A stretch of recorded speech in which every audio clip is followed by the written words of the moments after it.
On a chilly October morning at 9:30 a.m., the lobby of Harmony General, the most prestigious private hospital in rural Ohio, thrummed with its daily chaos.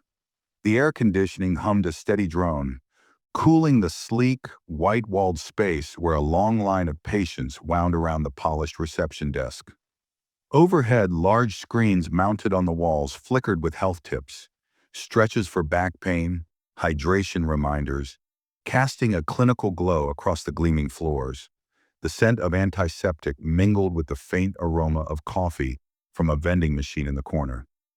Nurses in crisp scrubs darted between patients, while a janitor pushed a cart of supplies past a bulletin board advertising a Veterans Day fundraiser. Outside, frost clung to the pickup trucks lining the parking lot, their tailgates hinting at the season's first snow. It was a typical day in this small-town medical hub, until an elderly man shuffled through the glass doors. His appearance stood out starkly against the hospital's polished veneer. His face, a map of deep wrinkles, radiated not simplicity, but a profound weariness, as if etched by years of silent struggle. His dusty white shirt and pants, unwashed for months, hung loosely on his frail frame, and his worn-out sandals slapped the floor with each labored step. A gnarled cane trembled in his grip, its wood worn smooth by time. Yet his eyes, deep, gray, and piercing, shone with an intensity that belied his fragile body, scanning the room with a quiet resolve. He moved slowly toward the reception, his steps deliberate, drawing curious glances from the crowd. "Son, I need to see the chief medical officer," he rasped, his voice steady despite its hoarseness. The young receptionist, her blonde hair tied in a neat bun, didn't look up from her computer. She let out a short laugh. "That's Dr. Ellis, sir. You'll need an appointment." The burly security guard beside her, a retired Marine named Ray with a buzz cut and a faded tattoo on his forearm, smirked. "Free clinics down the street, old-timer. Line starts there." The man didn't react. He leaned on his cane, repeating, "Tell Dr. Ellis that Dr. Leonard Hargrove is here." A nurse nearby, adjusting a clipboard, snorted. "He's probably a confused orderly from decades ago." The lobby's hum continued, oblivious to the weight of his words. Just then, Dr. Ryan Carter, a sharp-featured 28-year-old in a pristine white coat, emerged from a side hallway, juggling a stack of patient files. His dark hair was slicked back, and his eyes narrowed as they landed on the old man. "What are you doing here? This isn't a public hospital. We've got a waiting list. Move along." The elder lowered his head, offering no argument, just a faint, weathered smile. "Just let Dr. Ellis know, Doctor. Hargrove's here." Dr. Carter's patience frayed. "Enough with the games. Get out, now." He gave a gentle shove. The man stumbled, catching himself on his cane, and Ray stepped in, guiding him toward the exit with a firm hand. Cleaning machines whirred over the spot he'd vacated, erasing his presence. No one suspected the secret hidden beneath that dust-caked face. Outside, the old man paused on the frost-dusted sidewalk, his breath visible in the crisp air. He gazed back at the hospital's glass facade, its lights reflecting off the icy ground. Without a word, he gripped his cane and shuffled off down the road, disappearing into the morning mist. That evening, as the hospital staff clocked out and the parking lot emptied, no one foresaw the storm brewing. At 10 p.m., the director's office phone rang, its shrill tone cutting through the silence. A gravelly voice announced, "Central Health Inspection Team arriving tomorrow. Keep your entire staff on duty." The director, a wiry man named Mr. Grayson, paled. "Yes, sir," he stammered, already dialing his team. The next morning, Harmony General buzzed with a frantic energy. Red carpets unrolled across the main entrance. Staff traded scrubs for black suits and white coats, and cleaning crews scrubbed every corner. Resident doctors huddled in a meeting room, the director barking orders. "The governor's coming. 0 mistakes." At 10:30 a.m., Sirens pierced the air as a convoy of black SUVs with red lights rolled up, flanked by state troopers.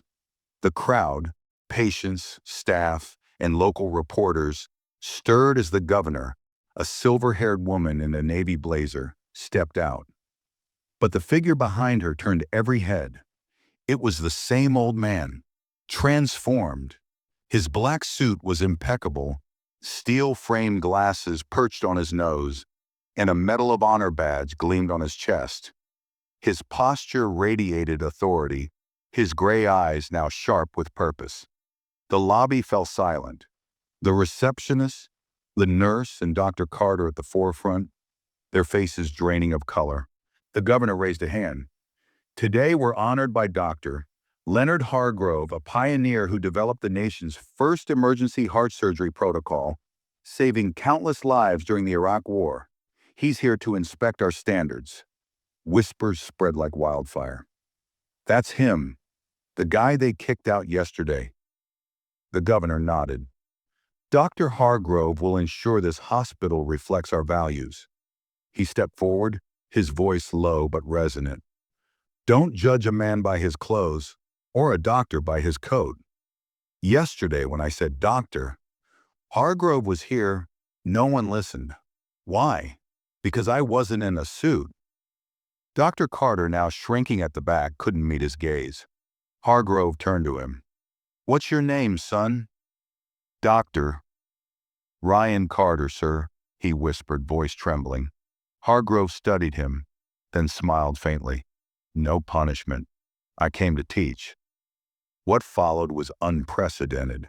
Dr. Hargrove launched an emergency training workshop in the hospital's auditorium, guiding young doctors through live case studies projected on a massive screen.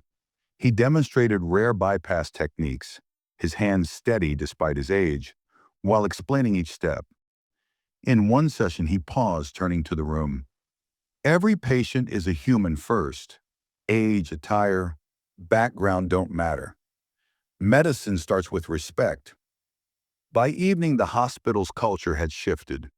The governor announced the suspension of the receptionist and Dr. Carter, unveiling a new lobby sign.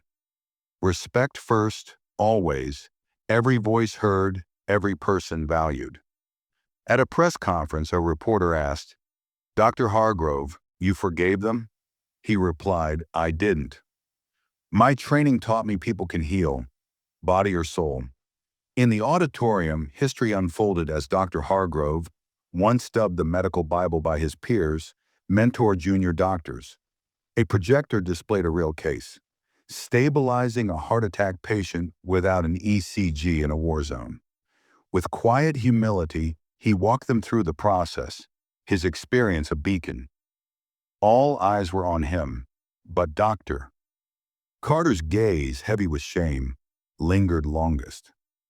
During a break, as colleagues grabbed coffee, Carter approached, his voice shaky. Sir, I don't deserve forgiveness. I didn't recognize you, and I was awful. Hargrove closed his notebook, his eyes calm. Forgiveness comes when you feel the mistake in your heart. I see a change in you. Carter's eyes glistened. I wanted to be a great doctor, but pride took over. Hargrove nodded. Pride's the slowest poison in our field.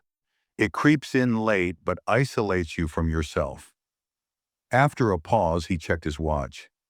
Come, let's review a surgery. This time you'll teach. Show them what to prioritize with an elderly patient. Carter's eyes lit up. I promise, sir, I'll never judge by appearances again. That afternoon, the lobby held a surreal scene. Senior doctors lined up for Hargrove's blessing. A nurse clasped her hands. We studied your books, but today you taught the real lesson. Outside, media waited. Hargrove emerged, flanked by 5 young doctors, including a now confident Carter. Journalists swarmed. What did you prove, sir? Was this planned? He stopped. I didn't come to prove anything. I came to see if today's doctors see the person or the chart first. A hospital heals, but respect is the true measure. That night, the hospital board passed a resolution for the doctor. Leonard Hargrove Humanity Training Center, where residents would learn compassion alongside medicine. The next morning, sunlight bathed the hospital's walls. An elderly man sat outside, wrinkles deep, clothes plain, eyes tired. The same guard, Ray, approached. "Sir, want some coffee? I'll get a doctor. Let's get you to the VIP lounge." The man smiled. "No, son. I found my respect today. Coffee can wait." As Ray nodded, a young doctor, trained by Hargrove, stepped out, offering a hand. "Let's get you checked, sir." The old man rose, his cane steady, a new hope in his eyes. Somewhere, Dr. Hargrove watched from a distance, his legacy alive in every kind gesture.